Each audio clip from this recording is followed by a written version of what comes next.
पूज्य मालिक को कोटि कोटि प्रणाम और सभी भाई बहनों को नमस्ते।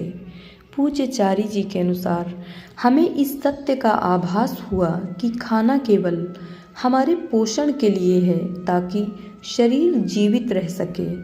सादा आहार ताकि वह तंदुरुस्त रखे, कोई मोटापा नहीं ताकि तुम चुस्त रहो, जहाँ भी जाना हो चल फिर सको। कोई विशेष स्वाद नहीं जो तुम्हारी इंद्रियों को तुम्हारे लक्ष्य से दूर खींच सके। अपनी कृत्रिमता और सभ्यता के कारण हम कितना दुख उठाते हैं। इस कारण मुझे विश्वास हो गया है कि सभ्यता आध्यात्मिकता की दुश्मन है। यह शायद पाश्चात्य लोग न समझ सकें। जितने अधिक कृत्रिम, जितने अधिक शिक्षित, जितने अधिक सभ्य हम होंगे, उतना ही हम ईश्वर के संपर्क से दूर होंगे और विज्ञान के स्वर में होंगे। एक सुझाव के रूप में हम कह सकते हैं कि ज्ञान एक शैतान के समान है, क्योंकि ज्ञान के कारण जिसमें हमें विश्वास होना चाहिए वह खो जाता है और हमारा विश्वास उसमें हो जाता है जो हम सोचते हैं कि हम जानते हैं। जैसा कि दक्षिण की एक महिला संत अव्यार ने कहा, हम भूल जाते हैं कि जो जो तुमने सीखा वह केवल एक मुट्ठी भर मिट्टी के तुल्य है और जो तुमने नहीं सीखा वह हिमालय के तुल्य है, चाहे तुम सर्वोत्तम रूप से शिक्षित हो। आधुनिक स्नायु विज्ञान इसकी पुष्टि करता है कि मस्तिष्क और मस्तिष्क का विज्ञान या मस्तिष्क का ज्ञान सीमित है।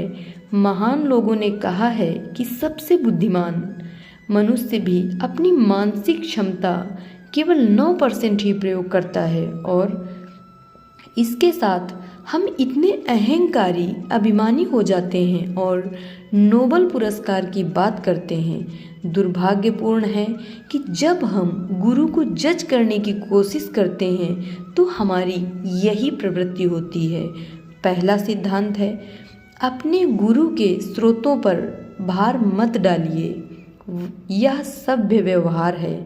दूसरा सिद्धांत है कि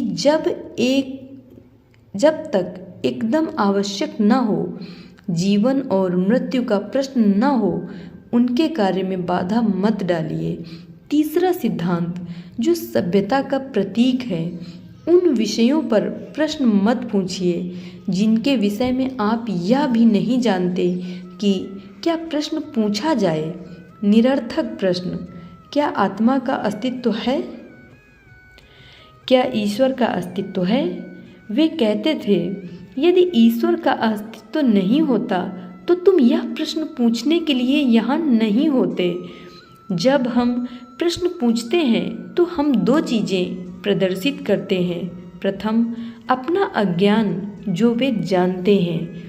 वे जानते हैं कि हम में ज्ञान नहीं है, शायद थोड़ी सी जो पिछले जन्मों की बुद्धिमत्ता है जो हमें उन तक लाई है। यह हमारा सौभाग्य है, ईश्वरीय कृपा है जिसने मुझे गुरु के द्वार तक पहुंचाया या गुरु को मेरे पास पहुंचाया। दूसरा प्रश्न हमारी इच्छाओं को व्यक्त करता है। मैंने आपको बताया कि बाबूजी की आंखों में इतनी गहराई थी कि आप अनंत तक देख सकते थे। जब वे आपकी ओर देखते थे, जो उन्हें दिखता था उसमें कोई जिज्ञासा नहीं होती थी, एक सरसरी निगाह जिससे आपकी आंखों के माध्यम से वे भीतर तक झांक सकते थे। इसलिए हम में से अधिकतर नज़र घुमा लेते थे। मास्टर से दृष्टि न मिलाना हमारा भय दर्शाता था। हम यह भी नहीं जानते थे कि वे हमारी आंखों में झांकें। ऐसे में हमारी उग्रता, हमारी सारी शक्ति, सारा अभिमान, स्वयं में विश्वास सब समाप्त हो जाता है। इसी कारण हम नहीं चाहते थे कि बाबूजी हमारी आंखों में झांकें। उच्चतम विकसित लोग भी केवल कुछ को छोड़कर, हम में इतना साहस होना चाहिए कि अगर हम उनकी ओर नहीं देख सकते तो कम से कम उन्हें अपनी आँखों में देखने दें। यह डॉक्टर के पास जाने तुल्य है। वह तुम्हें केवल निदान के उद्देश्य से देखता है। अगर आप उसे अनुमति देंगे तब। जो आप नहीं दिखाना चाहते वह नहीं देखेगा। हमें पहले से गुरु के ऊपर अपनी धारणा नहीं बनानी चाहिए। उन्हें एक मानव के रूप में मत जज करिए, क्योंकि हमारी क्षमता बहुत सीमित है, जैसे नापने वाले फीते, वजन की मशीन, खून की जांच इत्यादि तक।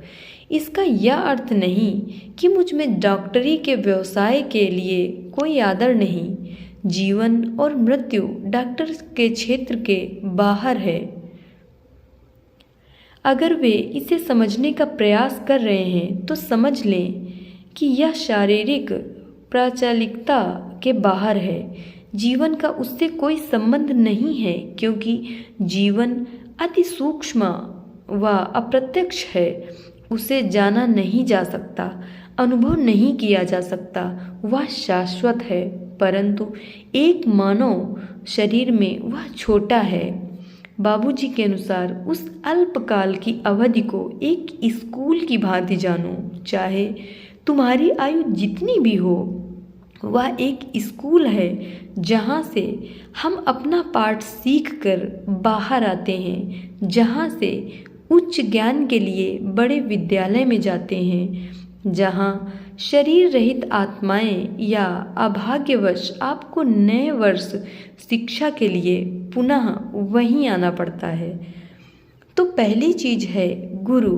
गुरु है, परंपरा कहती है गुरु ईश्वर से भी ऊपर है, क्योंकि ईश्वर स्वयं आपके सम्मुख प्रकट नहीं हो सकता, परंतु गुरु हो सकता है। बाबूजी कहते थे, जन्म और मृत्यु को छोड़ उस बीच के समय में गुरु कुछ भी कर सकता है, परंतु इस शर्त पर कि उसका गुरु और प्रकृति इसकी अनुमति दे। हम गुरु में पूर्ण नम्रता देखते हैं, परंतु शिष्य में उसका पूर्ण अभाव देखते हैं। गुरु में पूर्ण सादगी देखते हैं और शिष्य में उसकी कमी। गुरु में कोई पूर्व धारणा नहीं होती, यह जानते हुए भी कि तुम क्या हो। कोई पसंद नापसंद का प्रश्न नहीं है। धन्यवाद।